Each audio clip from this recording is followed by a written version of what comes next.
All right. Yay. So we're on our next Moms Like Us interview, and we're with Melissa from MelMarie Yoga. And I'm so excited to be on here with her. I took a Mom and Me yoga class with her several months ago with our babies. Her babies are around the same age as Toby. And it was so much fun. She's so uplifting and inspiring and just helps you feel like a good person. She makes you feel beautiful because we are, and she just taps into that for us. And it's been awesome following her and all of the work that she's done. And she was on the cover of San Antonio. Is it San Antonio? It's SA SA Monthly. Yeah, she was a gorgeous, gorgeous picture on the cover of a magazine. She's written a book. She does jewelry. She's just opened her own wellness place. I'm like blown away by all of the impact that this woman has been having on our community, and to be able to share her story with you guys is super exciting. So thank you so much for doing this with us. If you want to, start off by letting us know, a little bit about yourself and your family and how you got into all of this and your journey, we're excited. I'm going to mute myself in case my son gets cray cray, but I'm excited. I understand. Awesome. Well, thank you so much for having me. Yeah, well, I have a 19-month-old, so I have a toddler. Well, she just got into the toddler I guess phase, and oh my goodness, I used to think, okay, it's gonna get easier, it's gonna be easy. It gets different. It doesn't get, it just gets different. And it has been such an incredible journey to be honored to be her mom. And my husband, my husband's in the Army. He's a nurse at BAMC. And then my daughter, her name is Isla, and she is the light of our world. We have two cats who drive me nuts. They were once the light of my world. Now I do love my cats. It's great because when I hear weird noises in the house, I'm like, the cats. But no, so I guess my story starts, and it's interesting because I think that a lot of these conversations orient around trying to be empowered so we can live the life we want to live. And my story really, it's always had that in the forefront. So I dropped out of college to get married at age 19. So, of course, everyone was like, you're crazy, but always choosing love. And it was the best decision I've made, absolutely. Even though it was very scary at first. Brene Brown says it perfectly when she says that you can be both brave and afraid at the same time. And I was afraid, but I was brave and got through that time. We were at Fort Bragg, and then when we moved here in 2015, I was pretty, I guess, overwhelmed because I had to leave a private practice and my business and everything that I had set up in Fayetteville. And it was really emotional because, this is before I had Isla. So, I was able to full-time immerse myself in yoga therapy. And kind of to go back, just so you guys know, when I dropped out of college, I was going through yoga teacher training and therapeutics. It was up in Asheville, North Carolina. And then I went to, when we moved to Fort Bragg, I was blessed to receive a scholarship through my CAA to be able to complete my advanced yoga therapy training. And again, God's timing, just amazing. I was able to actually, get my yoga because I did it like when I did it, I got grandfathered in as a yoga therapist. And at the time, so this was like 2014, really 2013 to 2015, I was teaching full-time yoga therapy. I had anywhere from 2 to 8 clients every day. Like every Saturday I was doing a workshop, and then I had classes Sunday afternoon. And all through the week I was teaching around town. So I had really built a solid clientele.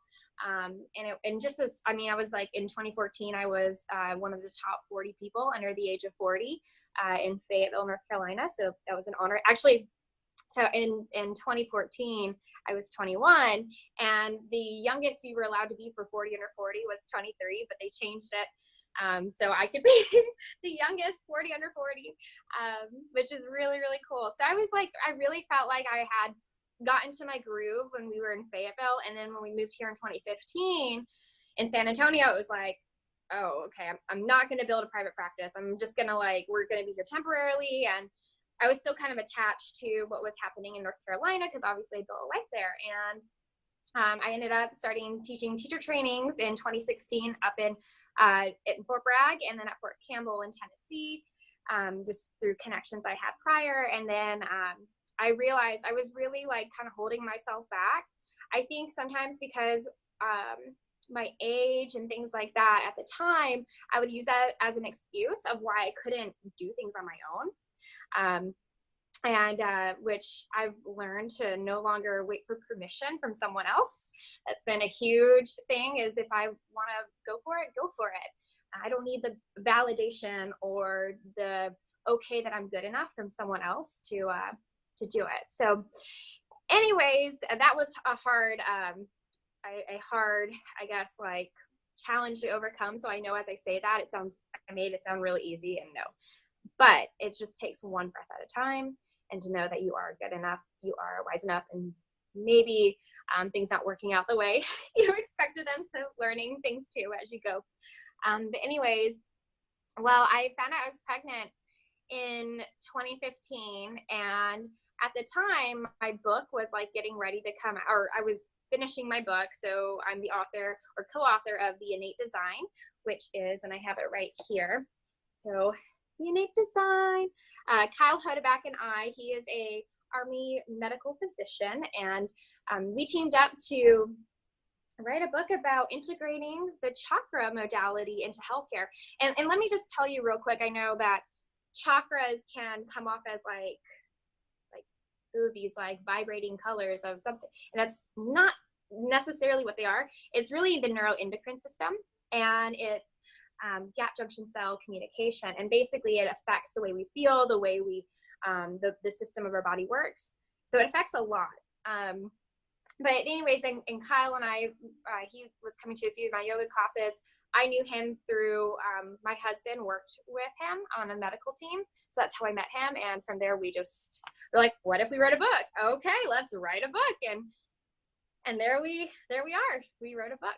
So anyways, in 2015, when I found I was pregnant, I was like, no, because my plan for 2016 was to be traveling and doing a book tour and really working hard to integrate this message into several communities around the country. But found I was pregnant, and it wasn't just like, oh, you're pregnant, keep on. I was pregnant, and I was so nauseous every day. Like even looking at a computer, like if you scroll through my Instagram and go back to that time, if you even just look at my my computer or my Instagram account, it's funny because there's like very sporadic posts, because literally if I was typing, I just like even just remembering it, I was just like, makes me sick to think about. So everything, I just couldn't even promote. I couldn't do the admin work I was doing. I was also doing holistic life coaching, and I was really struggling. Like January 2016, I was not feeling good. And then I was also trying to figure out how I was going to do anything, because I was about to travel for yoga teacher trainings. But it was, again, it's that one, just take it one at a time. Because when I would look at over the big picture of like, how am I going to have a baby and like actually like do this, I've already been working for 2-3 years on this book. I have all these dreams and I want to do it, but how, I don't know. I mean, when I would look at the big picture, it was like, oh no, you're not gonna be able to do it. Oh, and your husband's in the military. Oh, you're gonna be moving in a year. I mean, there's just every odd was against anything. And so I started to have to stop. And what I started to do in 2016, I created an intention for that year. When I realized, and the intention was to simplify. Now it's interesting because the Lord gave me simplicity in ways I didn't expect, which is usually what happens when we ask for intentions. But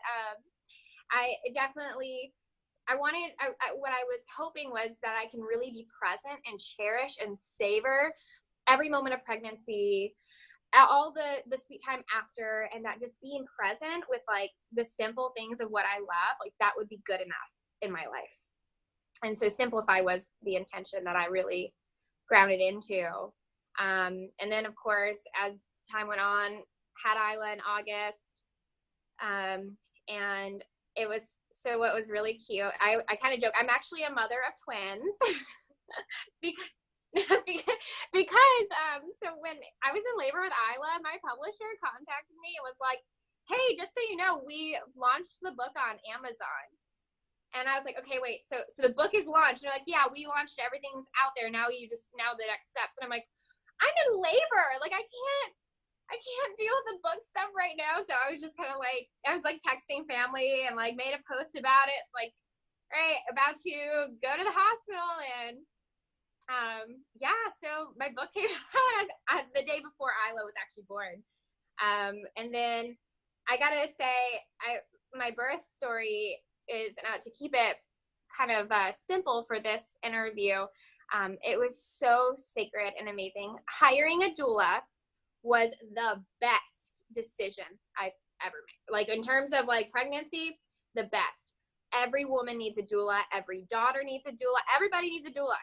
Like, straight up, we all need doulas, because I don't know how I would have gotten through, especially, I mean, just through the pregnancy. It was amazing to have someone that was very objective and not biased, be able to say, hey, this is going on, thoughts. And that support was really powerful for me, and she really empowered me as a mom. And just so you guys know, I went through a journey to motherhood with and my doulas were Amanda and Amy Flores. So and amazing. And Amy was present at my birth. And I have to say that yoga, the principle of intention and breath, and just making the environment very lovely was a huge focus. Because just so you guys know, I really had no interest in giving birth in a hospital. In fact, that was part of like a lot of my emotional struggles during pregnancy is, you know, it was, there's no way I'll ever give a birth in a hospital. And then I found out my insurance wasn't going to cover it. And then I was like, I don't care. We're paying out of pocket. And then my husband's like, Melissa, no. And I had to come to acceptance with that. And then I transcended that to, I'm going to give birth in a hospital and it's going to be amazing. And I'm going to help like change the way people look at giving birth in military hospitals. And it was amazing. It was so amazing. I had a midwife, and anyways, just throughout I had a 26-hour labor. My labor ended up stalling. I tried to do natural, 18 hours natural labor, then ended up having to have an epidural because my labor stalled. And you know, it was kind of like in the hands of medical, but the whole time, like, my doula was like empowering me and just like, no matter what happens, like, you're amazing. And then we used so when we did the workshop, m.o.m.tribe cards, that's where they were born. And I have to give my husband credit. So Adam was the one who came up with, I was like, we're going to make m.o.m.tribe cards for moms. And he's like, m.o.m.tribe cards? So cute. I love that so much. I still have my card and my bracelet from that day. That was so beautiful. That is awesome. Yeah. So like the m.o.m.tribe cards were really huge for me while I was in labor, and then even after. And by the way, I just made them. Like, I just went through Pinterest, got inspiring quotes, and decorated like these little blank cardstock paper, and I just made it. Again, and here's a note too, if you want to talk about like overcoming fears and challenges. If we compare, it debilitates. Like, comparison destroys creativity. So with my m.o.m.tribe cards, for example, it would have been easy to be like, oh, I'm not an artist. Like, I can't create beautiful cards. And like, that could have easily debilitated the potential of even trying it. Whereas it was like, no, this is for me. This is my gift to myself. Like, you know, and I would like go on social media and find like cute pictures and things to try to like mimic and be inspired by. But like, at the end of the day, are my cards like perfect? No. And if I compare them to other decks of cards, like, I don't want to, but when we do that, it destroys the value. It destroys the authenticity and the creativity. So, you know, I really suggest whenever you, like with these things that we're talking about today, to give yourself permission not to be attached to comparison, because it's total illusion and it destroys our creativity, and it becomes the ultimate source of excuse of why we can't do something. So anyways, from there, so had Isla, got mastitis. I mean, like, after I had Isla, it was just, there's just a lot of things happening in my personal life, and then, or like my work life. And then with Isla, like, there's just so much change that I got so stressed out that I ended up getting a breast infection. So I had mastitis, which for the moms out there who've had that, is like the worst pain. I mean, like, I'll take that, or I'll take childbirth before I do that again. Like, it was horrendous. And again, thank goodness for my doula and having that Sacred Beginnings group, because it was a place where I was able to really be supported. Because again, like my family is not in Texas, right? So although my family came when they could and they were accessible through phone and things like that, it's easy to be isolated as a military spouse because I don't have family around. And so having that group, and I got to also say what made everything possible too was my church family, because faith is such an important role. My faith in Christ, my dedication to the church. I mean, everything about my faith is so important to me from the get-go, which is another reason, like, I mean, got married young. I mean, my husband and I, we are pretty modest in our living, and I love it. But thank goodness for our church family, because as we moved around, and then especially after having Isla, there's no way I could have done this on my own. It's through the women who've really stepped up at our church that have been there for Isla and I, to watch Isla, to help me in crisis when things go crazy or wrong. Like, I mean, we have family. Like, so I'm just so grateful for our spiritual family and our church family, because I'm not alone and I'm not unsupported. And I really highly encourage, again, I think that we can use this excuse of like, oh, I don't have this, or I don't have that, but we ultimately kind of create it in our life the best we can. And most women, like, I want friends, like I want to be connected with other women. And I would say the same for most women. It's just, are we putting these barriers up because we're not being vulnerable and authentic, like Absolutely. just connecting with one another. So yeah, and that's the thing, like at church, I see these people all the time, but that it's vulnerability of, hey, like, I can't do this, like I need help, or like, what do I do? I have mastitis, and like texting everyone. And it's not because I think we're so afraid to put this view that we're not doing well, so then we just we're not real, and then we don't connect, and now we're lonely. And that's just something that I do not have time for. I don't want to be that. And so I will choose vulnerability every day before I'm not afraid, because the reality is people are people. Like, we're all dealing with this. And the more that I found, when I say, like, when I share things, everyone's like, me too. Like, yes, we're in this together. We're afraid so often because so many women feel that way. They're not speaking up.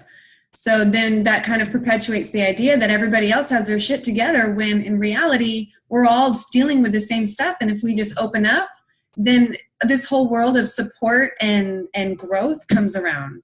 It's so important. Well, and it's not that we're oversharing, like, because there's boundaries, right? But it's finding the appropriate, like those who've earned the right and the appropriate times to just ask for help, or just cuddle up, or just get together. I mean, it doesn't have to mean that you come out and like regurgitate all your problems. Right. It's building these relationships and like letting you shine through. Because like we love, I think about my closest friends, or even people in the community that I just so cherish and I just so value. It's because they're real. We can laugh at like this stupid stuff that happens in life, because I need laughter. Like, thank goodness for my husband. He's the funniest guy I know. Like, gotta have laughter and like realness. Like, I need to be able to be real, and that way I can grow, because I'm not perfect, and I want to be better. I have a willingness to learn, and I want to surround myself with people who are going to nourish that and not judge me, and not, and the thing is I want them to help me discern to make right decisions. But there's a difference between judging and shutting off, right? I don't want that around me. And why would I want to give that to other people? So like, this is part of, like, as we talk about how the Self Care Shala was born, it's to create a space where we can grow, we can be nourished together, and not necessarily knowing everything about each other or anything like that. It's a space where we can have self-inquiry, and everybody can self-regulate on their own, but yet we're still connected. That's the cool thing about yoga. Well, we can talk more about that. So my story, I'm trying to think, church family, support, it was huge. Like, we need a village. If you're doing it on your own, send me a message. I will help you find someone. We all need someone. Yes. That was huge for everything after. And then, of course, you go through a phase where you're like, yeah, I'm just gonna like, so simplification. I was like, I'm not gonna be able to do anything. But then I had this like really stubborn will. No, like you got to teach yoga at least. Like you got to do, like you have, teach it, do a yoga teacher training at the minimum, like just these little things. And again, thank goodness for the support, because, like just being able to have the space to go do it at Area Yoga Bernie, and just the support and the vulnerability that we got to share of why. I mean, people are all people. So I'm just really thankful that I had the space or the courage to ask, because that's the biggest thing is like we use this belief that we're not good enough as an excuse why not to. And this is what I tell my teachers, my students, my trainees. The worst thing that's going to happen if you ask is they're either not going to respond or they're going to say no. But if they say yes, oh my goodness. Yeah. And if they say no, then you can move on to the next part, keep trying. No is not a forever like slam door in your face. You're done. No means, okay, just not here, not right now. Let's try something else. Absolutely. I believe no's are divine redirection. Love that. That's beautiful. Yeah. So every no is a thank you. And I look back like, oh, thank goodness. I mean, seriously. And even though in the time it's agonizing to be rejected or to not feel good enough, but there is divine reason for that, because all of us have a place like to be. And I mean, if we are so stubborn, and this goes into like why I think faith is so important, because if we plug ourselves into like the bigger picture of why we're here and like how everyone has a purpose and can contribute to the collective. And if I plug myself into this, like, okay, where do I need to serve? Where do I need to love? Like, then when I hear a no, it's like, okay, where do I need to go? And just ask thing. And so anyways, yeah, I would get discouraged, and then I would have like oh, I'm superwoman, and then I'd get discouraged, and then I'd be like, no, I'm intelligent and amazing. I mean, I went through it all. I totally like had moments where like, I mean, everybody does, like, super doubt over, there's times I would compare and be like, how in the world? And I mean, it's just, you do that. So everyone does it at some point, but just know it's like, if you allow it to be a phase, like, and then I would use my faith, like, what's my purpose? Like, oh, I'm a mother. I'm present. I love my husband, even though he drives me nuts sometimes. I love my. That's part of their job, He helps build the resilience in me. Yeah. He'd probably say the same about me, though. So. Oh, definitely. Yeah. Yeah. That's how, healthy relationships work. Exactly.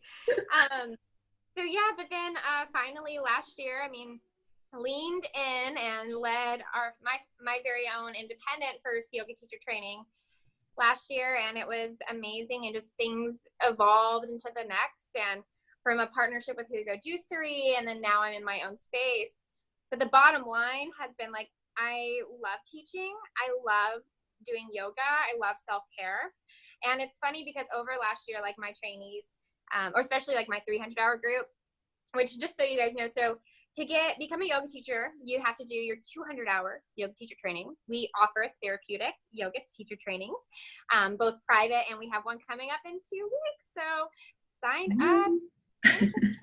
And then we have a 300. So once you're a yoga teacher, to get your advanced level certification, you would do your 500-hour level. So it would be a 300-hour program, right? 200 plus 300, 500.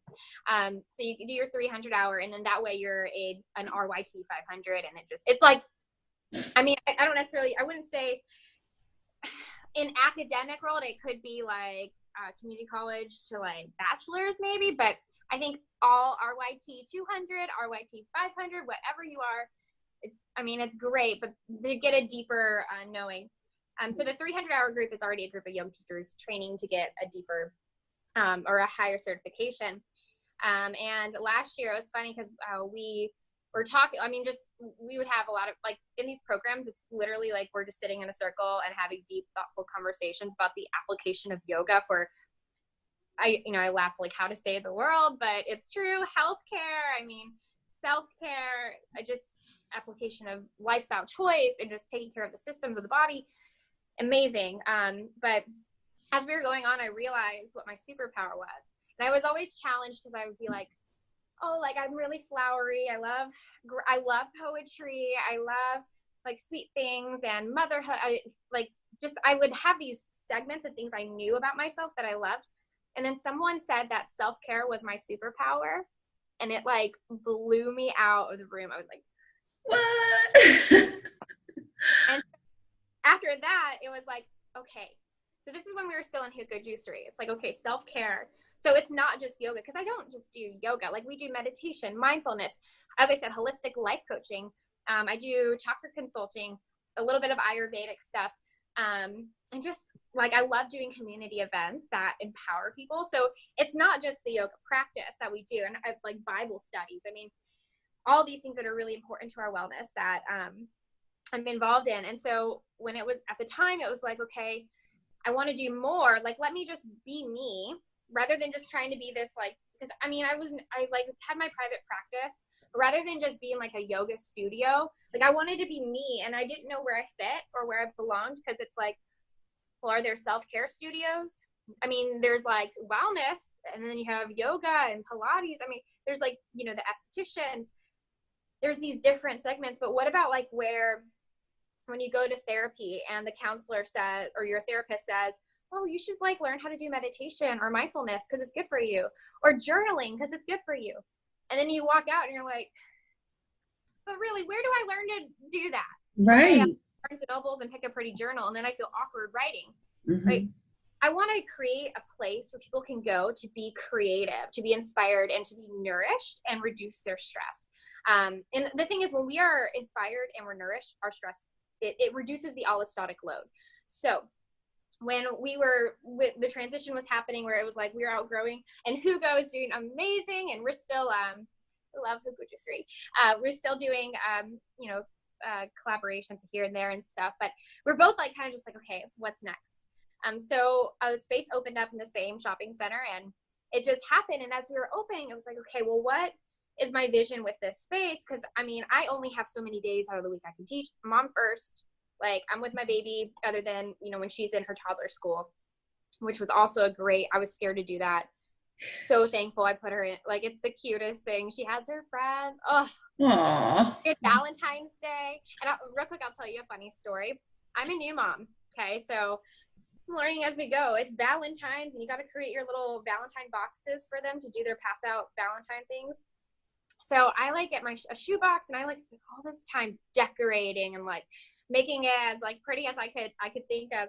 And I was like so proud of it. I was like, oh, Isla's of course gonna have like the cutest box. And so I'm like proud carrying this box in.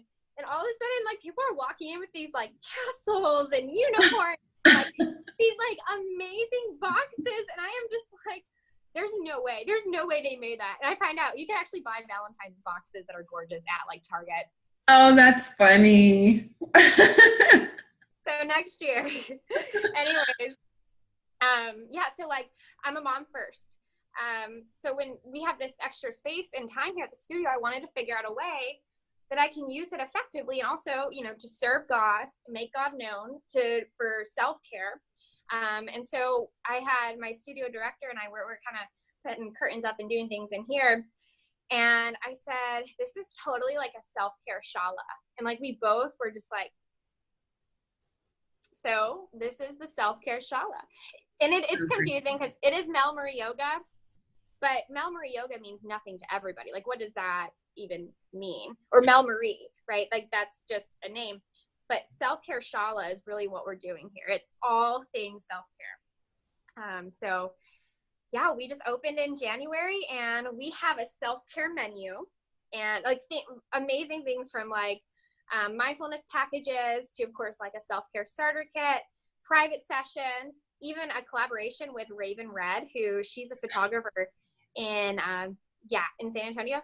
And we have the MelMarie Muse, which is a package of all about women, like your body empowerment. This is, I mean, I guess guys could do this too, but it's really like for you, mom, like for you trying to get back in your body and feel connected to yourself. So you would get a coaching session and a private yoga session, and then you'd go get a session with Angela. That is so beautiful. I cannot wait to go and visit your place. I'm since I saw your post about you opening it and getting it started and stuff, I've just been like so pumped for you and so thankful that you're doing that and creating something that is so needed. We need that everywhere. Everywhere. I'm so excited. I'm hoping, because also like when we look at coaches, like where do coaches live? Like where can you go and find a good coach? Like you have to go online and search and it's confusing. If we start having more self-care studios, so to speak, popping up and creating this almost an industry in itself, because also, for example, if you're going to go do a yoga class and you don't know the difference, because just so you know, there's like so many different types of yoga.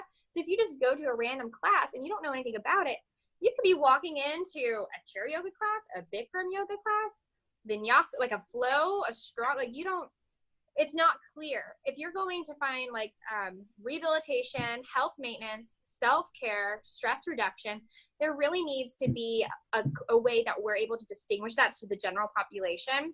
And I think that those yoga classes living in a self-care, the self-care modality, like these self-care studios, can help differentiate where general population can find yoga that really does meet their needs.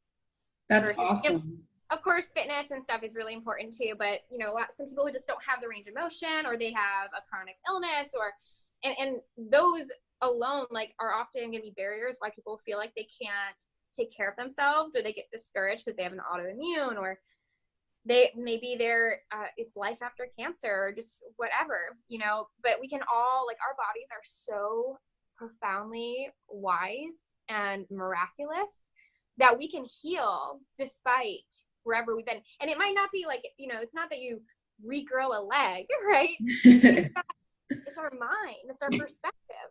You know, it's our perspective. And I want to say, you know, I think that sometimes these conversations can almost feel like a little ditzy, and how it's like, well, there's so many hard things happening in the world, and it's life is so unfair. And the thing is, it's not about changing, because we can't, like, I can't, like, even what happened yesterday. Yeah. Heartbreaking. I can't control, because we have free will. People have free will. But what I can do is have the hope that if we inspire people to start taking care of themselves, they can be better parents, they can be better friends, better siblings, better workers, and then how that affects and ricochets in all the areas of their life. Because I mean, we're like, again, I was talking about, we're lonely. Like, people are really sad and lonely, and I can't explain why terrible things are happening in the world. But my hope is that, like, just in your own little community, the impact that you can make, like just one person at a time, just smiling at one person, just kindness. And again, I know that it's easy for someone who's very, I guess not pessimistic, but very like, yeah, okay, like that's going to change the world. But it does, because it changes your your influence, it ripples out. Every little thing that you do affects the people around you, and you don't even know how far that's going to go. So it's definitely. And the thing is, what's so great is it's none of your business how far it goes, because that's not for you. It's a divine gift to give to others. So why are we worried about how much our impact is? Like, just show up. Yeah, that's beautiful. I love that. Awesome, man. You're so lit up with gold. I love it. It's chai. And chai. I know. I'm super committed to my chai latte. That's awesome. Another thing that's great about having your Self Care Shala and having a place for people to go to learn about self-care is because it's different for everybody. You know, what works for some person won't work for another person. And even what works for you at one chapter in your life will not work for you at another chapter. And to be able to go to people who are familiar with different techniques and can help you tap into your true self in the now, will help people be able to find the right path for them and the right tools and the right techniques that are best for them to love themselves and to be themselves and to show up authentically in their relationships. So, being available is great. I think that it's really important that we also define what self-care is. So one thing is, self-care is about creating a life you don't need to escape from.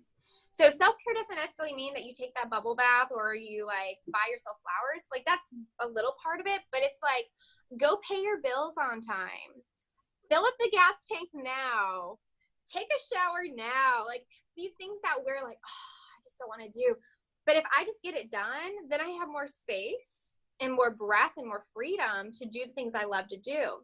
Like it's about prevention. It's about the maintenance of your health and your mental health. Because let's say like, let's look at it's tax season. Woohoo! And the one thing that helps me with tax season is I'm thankful for taxes because it allows us to have the environment and the roads and the infrastructure and all these things. It's a blessing. So part of me feels like my perspective on it is like, yeah, like, of course I'm going to pay taxes and do this because it's a way that I can maintain my life, like this environment. It's like rent for life, you know? So I think part of it's perspective, but for example, self-care with taxes, do it right, get it done. So in 3 years from now, you're not having a bunch of stuff to do. You know, I mean, it's just doing things. Go grocery shopping while you know you can versus waiting until there's nothing left to eat and then you're too tired to go and then you just eat a bag of chips. Right? Mm-hmm. Self-care is creating a life that you do not need to escape from. That's beautiful. Love that. Yeah. Oh, he's been so sweet. Makes me miss Isla.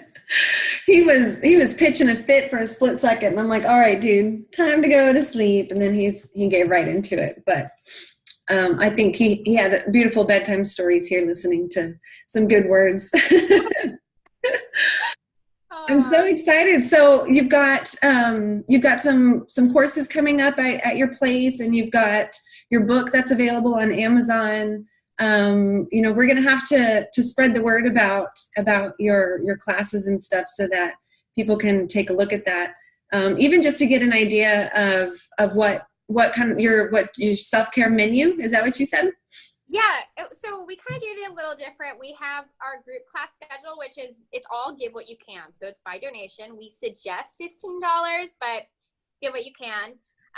However, we have, instead of buying like a package where it's like a five pass class or 10 pass class, it would be in the self-care menu, you would get like one private session with classes. And the reason I do that is because I think that giving you the space to get a private experience where you're able to really understand how to modify and like where you're at with your body. I mean, I just think it's really important, especially if we're new to yoga, or maybe if we're in recovery for something or we're preventing something, that having that one-on-one special attention really allows you to applicate your yoga practice to serve you. So that's why we do the self-care packages. We also have different class series. So like the series build upon one another. Mm-hmm. It's a great option. We have mindful body movement, and that's with the yoga tune-up stuff with Diane or with Diana. And then we have basic body conditioning. I'm doing this all off the top of my head. We have a conditioning one. We have a yin series. We have some self-care, heal series. Got a lot of good stuff. We have, in Angela, we were talking about Angela with Raven Red. She's going to be doing a workshop here on the 24th. So not this Saturday, but next Saturday. So I think it's February 24th. But she's going to be doing a workshop, the Body Love workshop. And if you don't know Angela and you don't know her story and you haven't met her yet, I mean, treat yourself. Like, she is the definition of a gift to this world. And I really encourage you to come and see that. But yeah, we have some exciting series and workshops. We have a Clean and Clear. This goes into the self-care stuff. Like, we're not just yoga. So the Clean and Clear series that we're offering is about how to reduce your toxic load in your home, in the products you use, in the food you eat. Because we just don't realize that we are just, our body, our immune system is just constantly fighting against the crap that we do to it ourselves. Right. But it's overwhelming because there's just so much information out there, and it's like, well, I don't know where to start. And then there's the excuse, well, I'm not going to do it at all. Right. So this is intended to kind of help like the beginner, like, learn about it, and not necessarily, no fear, like not in that capacity, because you can get a lot of that online. It's more so like, let's create a nourishing environment. How do we do that? Let's create a nourishing skincare and healthcare or wellness regimen. Let's create, like, mindful of your diet. And it's not necessarily that you have to go vegan or, you know, anything like that. It's just about tuning into your body. And Natalie Holland, who owns House of Healing, and she's just an incredible person as well. I mean, she's an author too. It's her book is called Scarred But Smarter. She is a survivor of breast cancer she had breast cancer in 2012, and she is just such an inspiration. Her and Angela, and I mean, I could go down the list. All of our teachers are just like, wow, people. And I think that when you surround yourself also with people like them, or like people who feed you rather than deplete you, it makes a huge difference. Like if you're feeling like you're wanting to be inspired and you're like trying to get stuff done, but then everybody's kind of putting you down, that's where you have to be able to, you know, it's okay to outgrow things in relationships. It's okay to say no. And like, not everybody deserves the right or has the right? Like they have, you know, I mean, we let ourselves become victims in relationships so many times just because we knew them forever, or because they help us with this, or I mean, family, I don't know, so many different things. And it's like, if someone's draining you, you could still love them, but no, like we ultimately give people permission to wound us. Like, so not participating in it, saying, okay, well, I'm going to keep on. Yeah, definitely. And sometimes, especially the people that, you know, have been close to you, that can be super hard to do. But, you know, once you do it, it's like, wow, you know, you feel so empowered. You're like, I still love that person, and I wish them all the best, but knowing that relationship anymore is not really, I've just recently gone through that, with a few relationships in my life, and realizing like, I love you, but I love me and I need to protect myself from some of this stuff. So yeah, there's so much. It's just changing like the dynamic in the relationship. So if you're getting coffee with that person every day, maybe you stop getting coffee, but you see them where, you know, you go to the movies where you're not having to talk about all this stuff, right? It's about being mindful in the way we change our dynamics, because, yes. and that's like the expectation. If like I'm expecting, and one thing that's helped me too is like I've been able to be a lot more clear in my relationships about what I need, and wanting to honor what they need, because for it to really thrive, I feel like there does need to be some clarity. And we often don't put that, and then we feel like people are taking advantage of us, or we're not good enough, we're not loved. And I mean, this goes into the vulnerability stuff. Like sometimes addressing it's uncomfortable, but it's necessary. It's protective of your health. It's protective of the relationship. And if there is an unwillingness to be open, then I would just question, like, do they really love me? Like, you know, is this relationship all about them, or is it about us? Right. Girl, I could sit and talk with you forever. I cannot wait to come and do some stuff with you at the Shala. Oh, you're so wonderful. Well, thank you so much. Yeah, I don't know if there's any other questions or anything, but if people are trying to get a hold, I'm really lighthearted and like hopefully approachable. So message me Instagram at MelMarie Yoga, or send me an email through my website, www.melmarieyoga.com, or my email is melmarieyoga@gmail, Facebook. I mean, just, yeah, please feel free to reach out. Absolutely. And we'll be posting links to all of your stuff too on my website too. So make it easy for everybody to get in touch with you too. So we'll be sharing all your goodies. Thank you so much. I can't wait to see what happens next with you, and can't wait to visit with you more and see your baby girl again. They will keep you posted, and you know, everyone who views in and stuff, to find ways to join us in this effort of self-care. So. Yay. Thank you. Thank you.